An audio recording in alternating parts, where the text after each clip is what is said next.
অস্ট্রেলিয়ার সিডনি শহরে একটা জঙ্গল আছে। ওই জঙ্গলে একটা গাছ আছে, গাছ।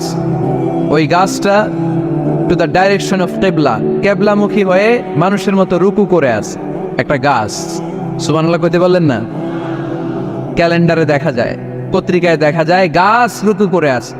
আমরা রুকু করি না, আমরা সিজদা করি না। কিয়ামতের দিন আল্লাহ বলবে আমার সিজদা দিয়ে দেখা।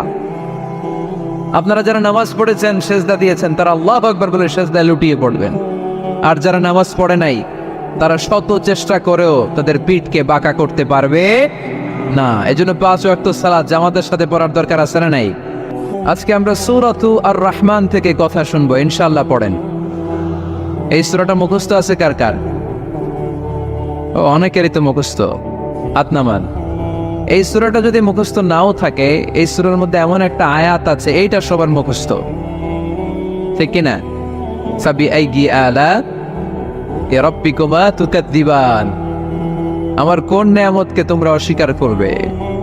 এই আয়াতটা সবার মুখস্থ আছে না নাই? মজার ব্যাপার হলো, এই আয়াতটা আল্লাহ তাআলা এই সূরার ভেতরে 1 বার 2 বার 5 বার 10 বার নয়, 31 বার উল্লেখ করেছেন। কয়বার? 10 বার বললেও তো হয়তো, 20 বার বললেও তো হতো, 31 বার বললেন কেন? তার মানে এটা জরুরি, এটার সিগনিফিক্যান্স, তাৎপর্য অনেক বেশি। যে জিনিস যত গুরুত্বপূর্ণ, এটা বারবার বলতে হয়, ঠিক কিনা? এজন্য আল্লাহ তাআলা বারবার বলেছেন, বারবার আমাদেরকে সচেতন করেছেন। ফাবিআইয়ি আলা'i রাব্বিকুমা তুকাযযিবান, আল্লাহ বলেছেন, এই মানব জাতি আর জিন জাতি, আমার কোন নিয়ামতকে তুই অস্বীকার করবি বল। কোন নিয়ামতকে অস্বীকার করবে? বলেন। আল্লাহর কোন নিয়ামতকে অস্বীকার করার কোন সুযোগ আছে? ওয়া ইন তা'উদ্দু নি'মাতাল্লাহি লা তুহসুহা ইন্নাল ইনসানা লাযালুমুন কাফার। যদি আমার নিয়ামতগুলো গুনতে শুরু করে দাও, গুনতে গুনতে তোমার জীবন শেষ হয়ে যাবে, হায়াত ফুরিয়ে যাবে। আমি আল্লাহর নিয়ামত গুনে কশিন কালেও তোমরা শেষ করতে পারবে। সাগরের জল যদি কালি হয়ে যায়, গাছের পাতা যদি খাতা হয়ে যায়, সাগরের জল নামক কালি দিয়ে গাছের পাতা নামক খাতার উপরে যদি আল্লাহর প্রশংসা লিখতে শুরু করে দেন, আল্লাহ বলে গাছের পাতাও ফুরিয়ে যাবে, সাগরের জলও ফুরিয়ে যাবে, কিন্তু আমার প্রশংসা করে তোমরা শেষ করতে পারবে না। এজন্য আল্লাহর প্রশংসা করতে হবে বেশি বেশি নাকি কম কম? কম কম না বেশি বেশি? ফাবিআইয়ি আলা'i রাব্বিকুমা তুকাযযিবান, আমার কোন নিয়ামতকে তোরা অস্বীকার করবি বল। O mankind and jinnkind, which of my mercy and blessings you wanna deny? আমার কোন নিয়ামতকে অস্বীকার করবি? অস্বীকার করার সুযোগ আছে? নাই। আল্লাহর হাবিব সাল্লাল্লাহু আলাইহি ওয়াসাল্লাম এই সূরাটাকে বড্ড পছন্দ করতেন। সাহাবাদেরকে একবার তিনি এই সূরাটা তেলাওয়াত করে শোনালেন। সাহাবারা চুপচাপ, ঠিক যেমন এখন আপনারা চুপচাপ। আল্লাহর হাবিব বললেন, ও সাহাবারা, তোমরা তো এই সূরা শুনে চুপ করে বসে আছো, কিন্তু তায়েফের ময়দানে জিনদের কাছে এই সূরাটা আমি তেলাওয়াত করেছিলাম, তারা কিন্তু চুপচাপ বসে থাকে নাই।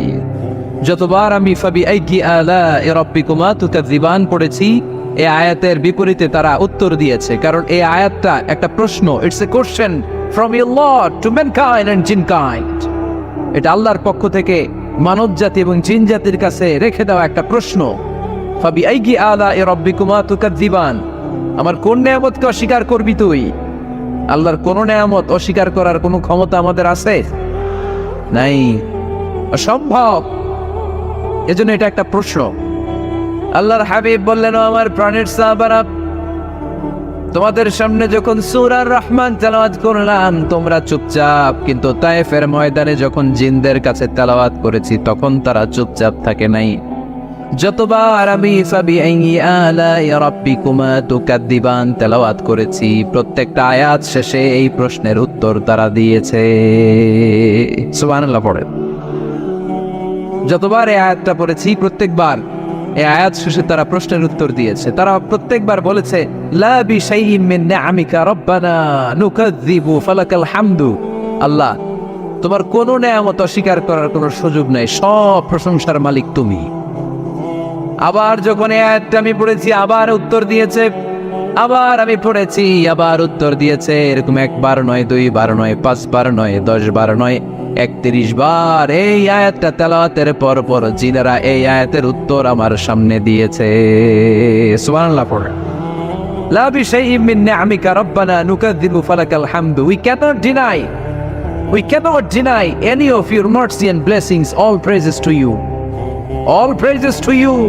সব ক্ষমতার মালিক একজন, চিল্লায় বলতে হবে তিনি কে? তিনি হচ্ছেন আল্লাহ। সূরাতু আর-রহমান, সূরার নাম কি? আরো জোরে বলেন। কোরআনের 55 নম্বর সূরা এটা। কত নাম্বার? আয়াত আছে 78টা। কয়টা? সূরাটা মাক্কি সূরা। কি সূরা? এবার প্রশ্ন করি, উত্তর দেন। এই সূরাটা কোরআনের কততম সূরা? 55। আয়াত কয়টা? 78টা। মাক্কি না মাদানী? মাশাআল্লাহ, এই তো আপনারা উত্তর করতে পেরেছেন।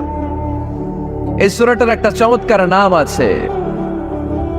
বাইহাকী শরীফে আল্লাহর হাবিব সাল্লাল্লাহু আলাইহি ওয়াসাল্লাম ইরশাদ করেন, ইন্না লিকুল্লি শাইইন আরুস ওয়া আরুসুল কুরআনি সূরাতু আর-রহমান। আল্লাহর হাবিব বললেন, সবার জন্য একজন নববধূ আছে, কোরআনেরও একটা নববধূ আছে। কোরআনের নববধূর নাম হচ্ছে সূরা আর-রহমান। আওয়াজ করে সুবহানাল্লাহ বলতে পারলেন না? নববধূ বুঝেন তো? হ্যাঁ, নতুন বউ। নববধূ মানে কি? আল্লাহর হাবিব বললেন, ইন্না লিকুল্লি শাইইন আরুস ওয়া আরুসুল কুরআনি সূরাতু আর-রহমান। সবার জন্য একটা নববধূ আছে, কোরআনেরও একটা নববধূ আছে। কোরআনের নববধূর নাম সূরা আর-রহমান। নববধূ যেমনি বাসর রাতে হাতে পায়ে আলতা মেখে, বেনারসি শাড়ি পরে, লিপস্টিক দিয়ে, খোপায় ফুল দিয়ে, জুয়েলারি পরে, অর্নামেন্টস পরে, মেকআপ করে, পার্লারিং করে তার স্বামীর জন্য ওই রাতে সে নিজেকে উজাড় করে সাজায়, ঠিক কিনা? ঠিক তেমনি আল্লাহ তাআলা এই দুনিয়াতে আমাদেরকে কি কি নিয়ামত দিয়েছেন, আবার কি কি নিয়ামত জান্নাতে গেলে দিবেন, তার সব কিছু বর্ণনা করে এই সূরাটাকে তিনি উজাড় করে সাজিয়েছেন। সূরাটার নাম কি? আরো জোরে বলেন, কি নাম? আর-রহমান। একটা দুর্বল বর্ণনায় এসেছে, দুর্বল বর্ণনায়, যে আল্লাহ তাআলা, স্বয়ং আল্লাহ তাআলা জান্নাতে জান্নাতীদেরকে এই সূরা আর-রহমানটা নিজ কণ্ঠে তেলাওয়াত করে শোনাবেন। আমরা আল্লাহর কণ্ঠের তেলাওয়াত শুনতে চাই কি চাই না? আল্লাহর তেলাওয়াত কি আমাদের মতো তেলাওয়াত? আল্লাহ দেখতে কি আমাদের মতো? লাইসা কামিসলিহি শাই। তার মতো কেউ নাই।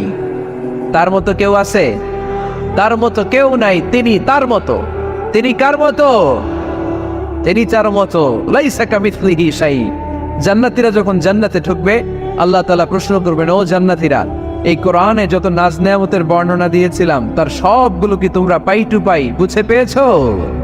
জান্নাতীরা বলবে পেয়েছি। হঠাৎ এক জান্নাতি হাত তুলে বলবে, আল্লাহ, একটা জিনিস তো পাই নাই। সবাই বলে পাইছি, তুমি পাও নাই। কি পাও নাই? কয়, আমনেরই তো পাই নাই। সুবহানাল্লাহ পড়বেন না? আপনাকেই তো পাই নাই।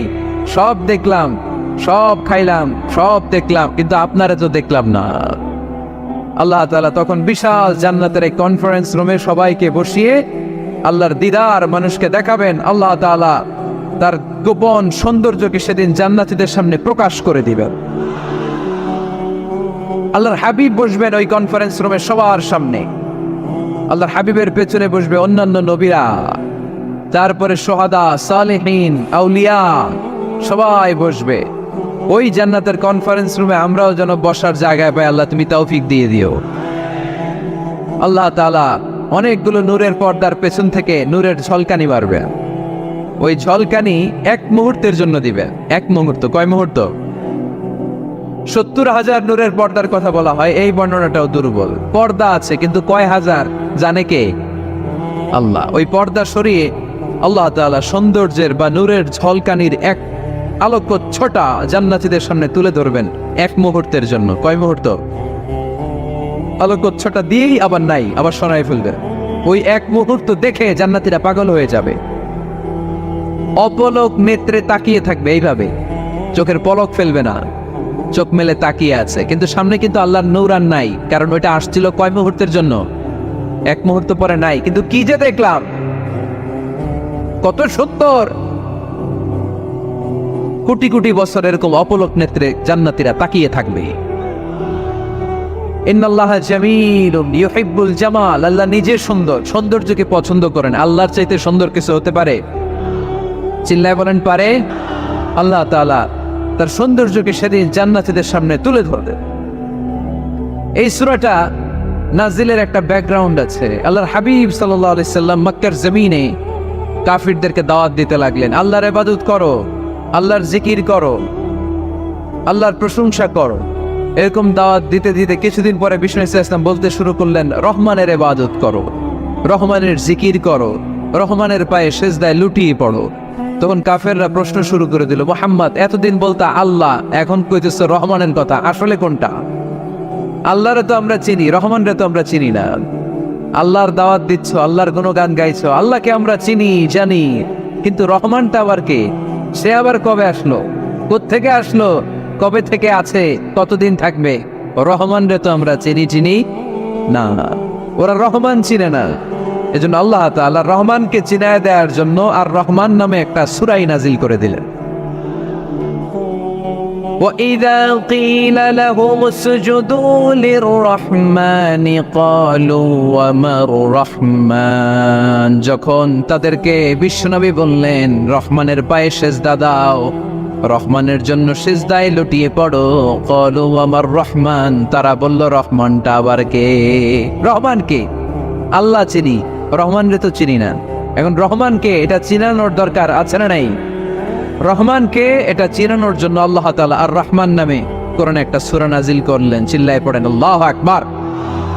কাফেরদেরকে জানানোর জন্য রব্বুল আলামিন সূরা আর রহমান নাজিল করলেন আর বললেন, আর রহমান আল্লামাল কুরআন খালাকাল ইনসান আল্লামাহুল বায়ান। দয়াময় রহমান শেখালেন কোরআন, বানালেন ইনসান, শেখালেন বায়ান। দয়াময় রহমান শেখালেন কোরআন, বানালেন ইনসান, শেখালেন বায়ান। দয়াময় রহমান শেখালেন কোরআন, বানালেন ইনসান, শেখালেন বায়ান। দয়াময় রহমান শেখালেন কোরআন, বানালেন ইনসান, শেখালেন বায়ান। আল্লাহু আকবার। আল্লাহ বলেন রহমানকে চিনো না? আর রহমান আল্লামাল কোরআন খালাকাল ইনসান আল্লামাহুল বায়ান। আমি হলাম রহমান, আমি দয়াময়, আমি মেহেরবান। আমার দয়ার কোনো শেষ নাই, আমার মায়ার কোনো শেষ নাই। আমার দয়া ভালোবাসা ছাড়া এই পৃথিবীতে কোনো কিছু হওয়া সম্ভব।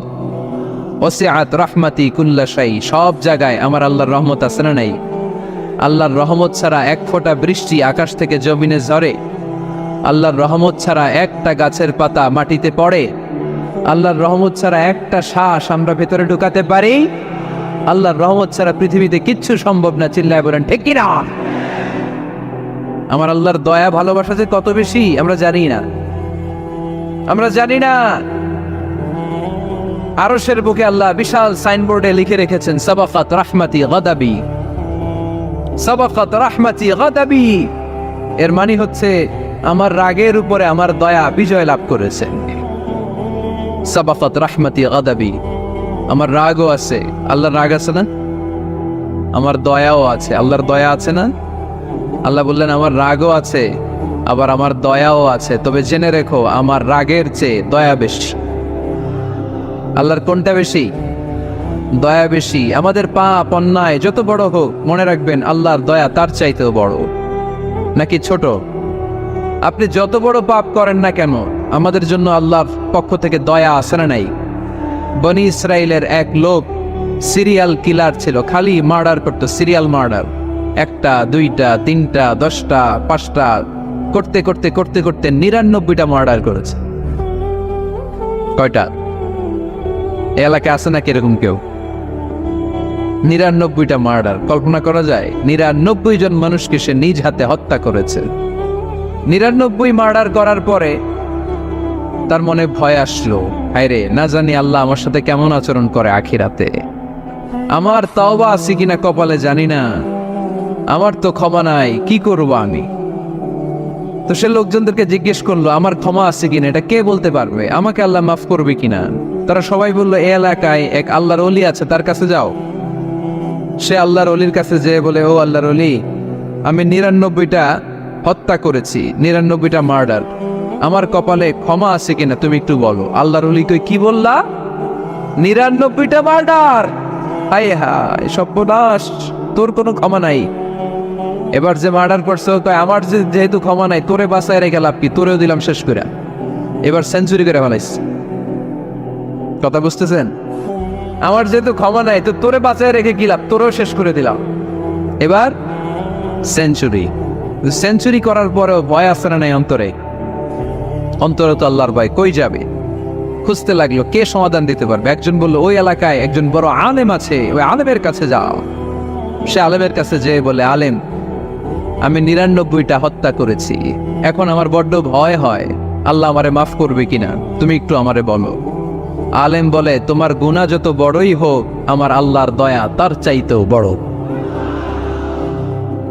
তুমি কি পাপ করেছো, কি অন্যায় করেছো তুমি? তুমি জানো না আমার রব কত মেহেরবান, তিনি কত দয়ালু, তিনি ভালোবাসার আধার, তিনি করুণার আধার। তোমার পাপ অন্যায় যদি হয় খালের পানির সমান, বিলের পানির সমান, আমার আল্লাহর দয়া সাগরের পানির সমান। তোমার পাপ আর অন্যায় যদি হয় পাহাড়ের সমান, আমার আল্লাহর ভালোবাসা আর দয়া হচ্ছে আকাশের সমান। তুমি যদি তওবার মতো তওবা করতে পারো, ক্ষমার মতো ক্ষমা চাইতে পারো, চোখের পানি ছেড়ে, চোখের পানির বড় দাম, চোখের পানির মধ্যে বিশাল কারিশমা, এটা আল্লাহ খুব পছন্দ করে। 2 ফোঁটা পানি আল্লাহ পছন্দ করে। এক, জেহাদের ময়দানে শহীদের গা বেয়ে ঝরে পড়া রক্তের ফোঁটা। 2 হচ্ছে অনুতপ্ত বান্দার চোখের পানির ফোঁটা। বান্দা যখন অনুতপ্ত হয়ে চোখের পানি ছেড়ে কাঁদে, তার চোখের পানি চোখ বেয়ে নাকের ডগা বেয়ে মাটিতে পড়ার আগেই ওই অনুতপ্ত বান্দার সব গুনাহ আল্লাহ মাফ করে দেয়। সে জিজ্ঞেস করলো, আমার ক্ষমা আছে কিনা? আলেম বলে, আছে, ক্ষমা আছে। তওবার মতো তওবা কর, তাওবাতান নাসুহা, তওবার মতো তওবা করলে আল্লাহ ঠিকই মাফ করবে। সে এতটাই অনুতপ্ত হলো, এতটাই, সে আল্লাহর কাছে ক্ষমা চাইতে শুরু করলো। আলেম পরামর্শ দিল, তুমি যে এলাকায় থাকো এলাকাটা ভালো না, এলাকাটা ছাড়ো, এখানে সব ডাকাতদের এলাকা, তুমি একটা ভালো এলাকায় যাও, ওখানে যে তওবা করে ভালো মানুষ হয়ে যাও। সে নিয়ত করে কাপড় চোপড় গুছিয়ে ভালো এলাকায় যাবে। ঘর থেকে বেরোয়ার সাথে সাথেই মালাকুল মউত চলে আসছে, তার রুহু কবজ করে ফেলছে। এখন রুহু কে নিয়ে যাবে? ফাজাত মালাইকাতুর রাহমা ওয়া মালাইকাতুল আযাব, রহমতের ফেরেশতারাও আসছে, আযাবের ফেরেশতারাও আসছে। রহমতের ফেরেশতারা বলে, না না, সে তওবার নিয়ত করেছে, যদিও তওবা করতে পারে নাই, যদিও ভালো এলাকায় যেতে পারে নাই, তওবার নিয়ত করেছে, অনুতপ্ত হয়েছে, ক্ষমা চাওয়ার চিন্তা করেছে, আমরা তার রূহ নিয়ে ইল্লিনে রেখে দেব। আযাবের ফেরেশতারা বলে, না না, 99টা হত্যা করার পরে আরো একটা হত্যা করে সেঞ্চুরি করেছে, এখনো তো ভালোভাবে তওবা করতে পারে নাই, তার রূহটা নিয়ে আমরা সিজ্জিনের ভেতরে ঢুকায়ে দেব। 2 দল ফেরেশতার মারামারি, এ বলে আমরা নিব, এ বলে আমরা নিব, ঝগড়া আছে না নাই? আল্লাহ বললেন, রাখো রাখো, ঝগড়ার দরকার নেই, এক কাজ করো, যেখানে মারা গিয়েছে ওইখান থেকে ফিতা দিয়ে মাপতে শুরু করো। ভালো এলাকাটা যদি কাছে হয় জান্নাতের ফেরেশতারা নেবে, খারাপ এলাকা যদি কাছে হয় জাহান্নামের ফেরেশতারা নেবে। খারাপ এলাকা তো একেবারেই কাছে, ঘর থেকে বেরোয়ার সাথে সাথে মৃত্যু হয়েছে, আর ভালো এলাকা তো অনেক দূর। আল্লাহ জামিনটারে আদেশ দিলেন, জামিন, এই অনুতপ্ত বান্দার জন্য তুই ভালো এলাকাটা কাছে চলে আয়, ভালো এলাকাটার জামিনটা তুই সংকুচিত হয়ে যা, যদিও ঘর থেকে বের হয়েছে একেবারে কাছে, খারাপ এলাকাটা হাজার হাজার মাইল দূরে চলে যা। ফিতা দিয়ে মাপ দিয়ে দেখে, সর্বনাশ, ভালো এলাকাটা তো একেবারেই কাছে, খারাপ এলাকাটা অনেক দূরে। আল্লাহর ফয়সালা অনুযায়ী রহমতের ফেরেশতারা তার রূহকে নিয়ে জান্নাতের ভিতরে ঢুকিয়ে দিয়েছে। 99টা হত্যা করার পরে আরো একটা হত্যা করে সেঞ্চুরি, 100টা খুন করছে। আপনি কয়টা করছেন? আমি কয়টা করছি? তো 100টা খুন করে যদি ও মাফ পেতে পারে আমার আল্লাহর কাছ থেকে, আমরা কি ক্ষমা পেতে পারি না? ওর পাপের কাছে আমাদের পাপ কি? কয় ওয়াক্ত নামাজ ছাড়ছেন আপনি? কয়টা মিথ্যা কথা বলছেন? কতবার ঘুষ খাইছেন? কত টাকা সুদে লাগাইছেন? কত অন্যায় করছেন? কত জুলুম করেছেন? মনে রাখবেন, আপনার পাপ আপনার অন্যায়, আপনার জুলুম যত বড় হোক না কেন, আমার আল্লাহর দয়া তার চাইতেও বড়।